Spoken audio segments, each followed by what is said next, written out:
Saya Gracia Adur menemani Anda di segmen mancanegara. Saudara, rentetan serangan rudal Israel menghantam gedung permukiman di wilayah ibu kota Beirut.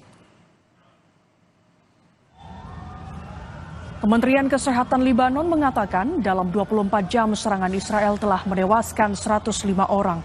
Hingga saat ini total korban tewas di Libanon lebih dari 1.000 orang.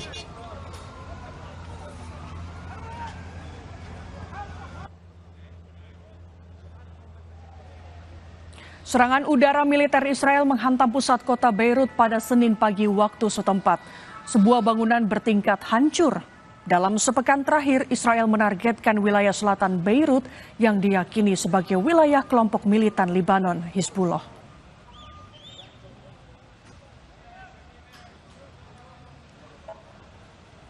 Tim penyelamat berhasil mengevakuasi seorang korban dari puing-puing bangunan yang hancur dalam keadaan selamat. Sementara itu, pencarian korban lainnya yang masih terjebak dalam reruntuhan terus dilakukan. Kementerian Kesehatan Libanon mengatakan lebih dari 100 orang tewas dalam serangan militer Israel ke Libanon pada hari Minggu.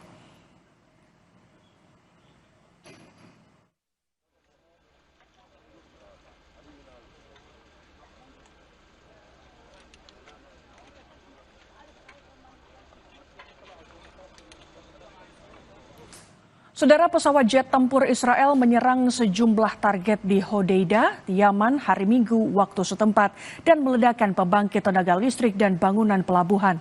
Israel mengklaim pasukannya menyerang kelompok Houthi yang disebut telah menyerang Israel sebelumnya. Saudara, sedikitnya 9 orang tewas dan belasan orang lainnya terluka saat sebuah bus penumpang antar provinsi bertabrakan dengan sebuah truk yang membawa makanan dan ternak di kota Tacna, Peru, Minggu waktu setempat.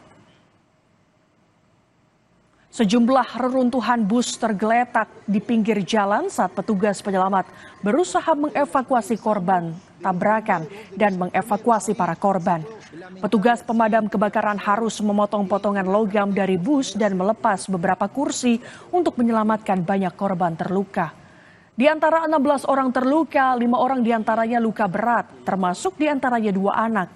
Polisi menyatakan masih menyelidiki penyebab tabrakan. posterior de este bus